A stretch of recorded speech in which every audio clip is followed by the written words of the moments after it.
chaps and chapesses. We won. Oh, world feels a bit better than it did last Saturday, I would argue. So, yeah, we're happy with that. Wrexham 3-1 against Chorley. Excellent result and well merited in the end, wasn't it? Yeah, absolutely. Going to point out it is Chorley, not Yeovil. We don't know what's happening on our computers. Basically, it says we're not streaming after Chorley, and yet everyone can hear us, and hopefully everyone can interact with us. So we'll start with the technical apology.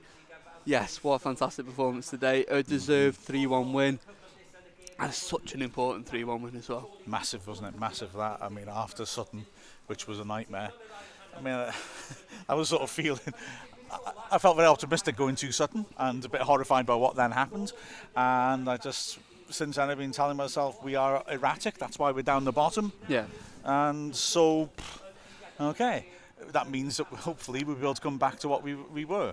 And thankfully, we did today. There were alterations again. Keats made these adaptations of the system, and it worked. And we got those 2 key early goals. And although there were spells where we took our foot off the pedal a bit, we always looked pretty much in control, didn't we? Really. Yeah, it was just that little bit when we conceded the penalty. It could have been a very different story had Chris Ollery not had the penalty saved. And it was a poor penalty. But, we let Chorley in. That was because Wrexham took their foot off the gas. It always looked like Wrexham had another gear to get into if they needed to, I think.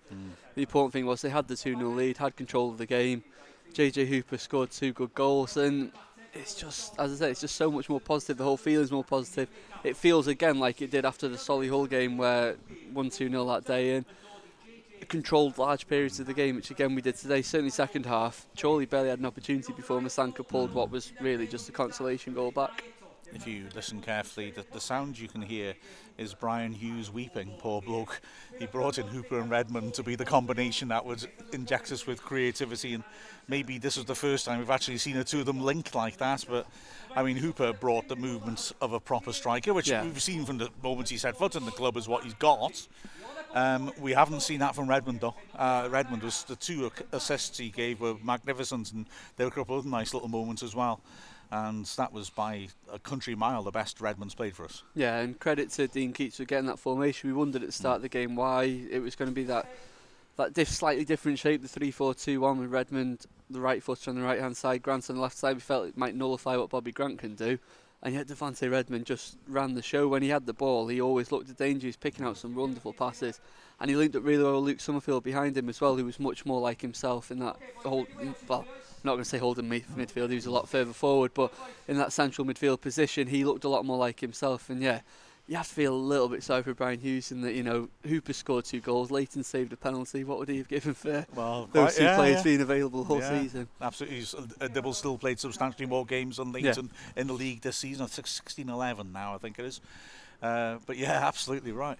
It was nice to see Daniel Lewis there saying that up the Reds, he was there. It was amazing. Good stuff. And then Danny Dyer saying he's not been given a chance, Redmond, really. He turned up and proved he can play. He's got to play. I don't like disagreeing with Danny Dyer, partly because he's an excellent contributor, and also because Danny Dyer, he's an hard lad. But I don't know, I just feel a bit...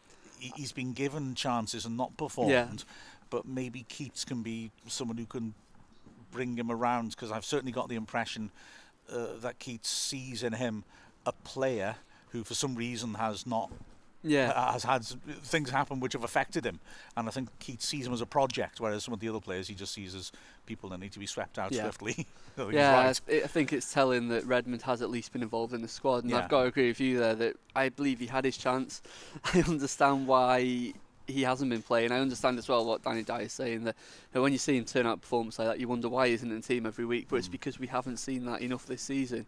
And even now, we're very positive now. We need to see more of that going forward. It can't be just a flash in the pan. It needs to be consistent, because that is what he's capable of. Yeah, that shape you were alluding to was basically 3 at the back, Young and Summerfield to centre mids with the wing backs out either side, and then, well, it was more of a 3-4-2-1 really, wasn't it? Grant on the left, Redmond on the right. Grant on the left as his left footer. I'm not going to say he was more of a winger. I did say it in commentary, but he wasn't really, because he's a little bit narrower than a winger. And so he was actually getting on his left foot and passing the ball in. But then Redmond on the right, tucked in in effect a little bit more, and Yeah. just was helping balls into the box nicely. And Hooper up front, you know, when we were getting those two close to him, was making runs in behind the defence and causing all sorts of problems, wasn't he? Yeah, we scored from 2 wonderful balls into Hooper. He was asking for the ball in those sort of positions every time somebody got the ball there. He was ready to make the run off the shoulder of the defender. And there's a big difference seeing, as you said, an out-and-out striker doing that. Amari Patrick, you can tell, isn't an out-and-out striker. He can make those runs, but Hooper just seems to time them so much better. He seems to get in those positions more consistently. Amari Patrick's pace will help him out. We saw that with the goal he scored, albeit a dreadful defensive error. He got there because he's fast. And it was much better to see Hooper out there. It's exactly what we've been missing for so long. And, you know, hopefully Hooper's back fully fit, and hopefully this is a sign that, you know, a corner could have been turned today.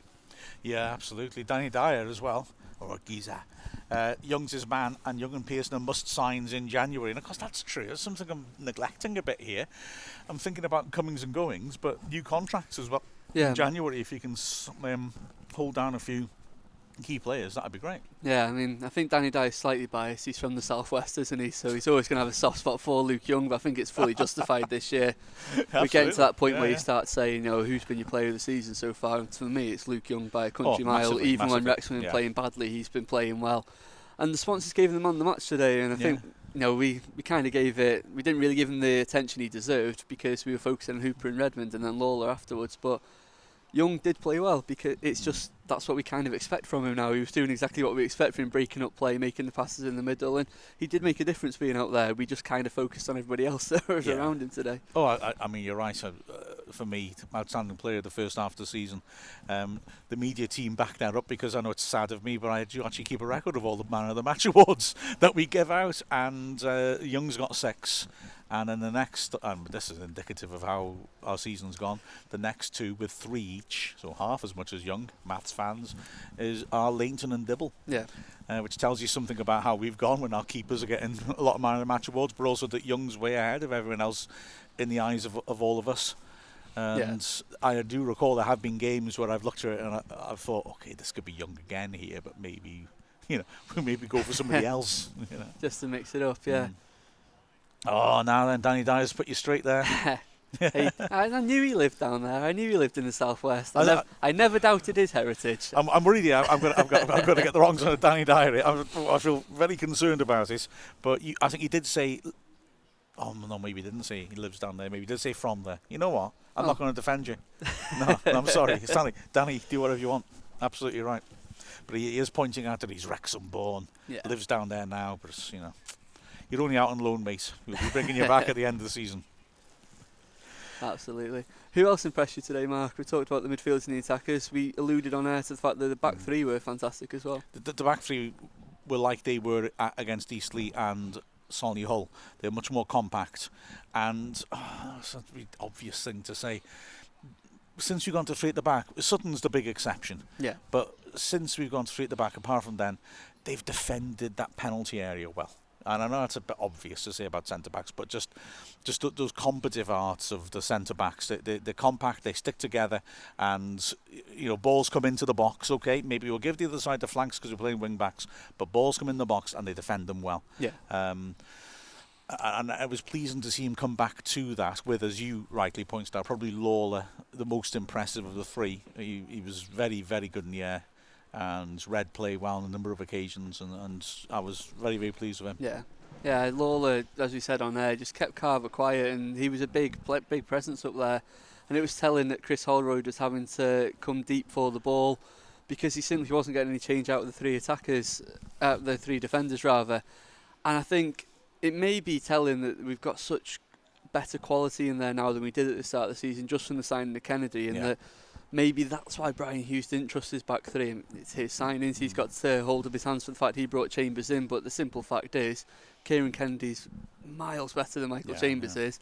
And the back 3 of Kennedy, Pearson and Lawler looks so much better than some of the other options we've tried out in that sort of position this season. Yeah, absolutely. That's going to need to probably, if we're going to stick to that, reinforce further. Because we're scraping, well, I was going to say we're thin on cover. Actually, have we got any central defensive cover?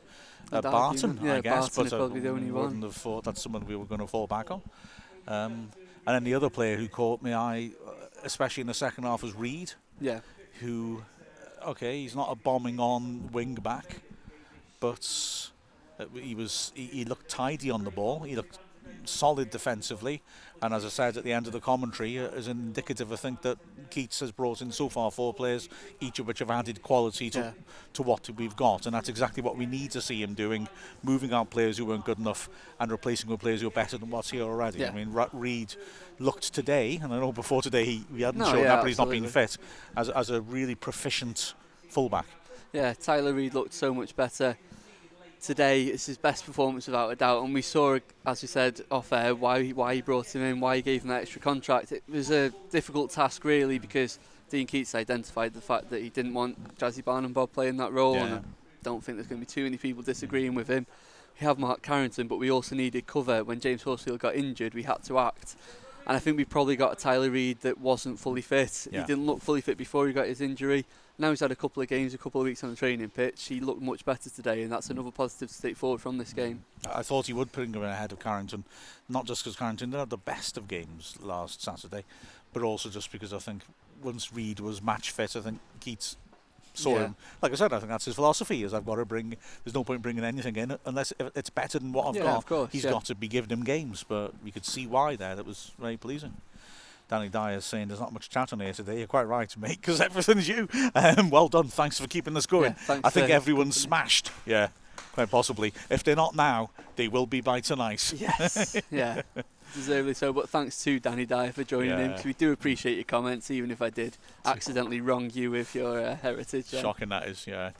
I got you back, Danny. Don't worry. I won't let him go away with it. Once you go off air, I'll give him a good kicking. Okay. As if. Look at the state of me. Colin's going to destroy me. Nightmare. Oh well, fair enough.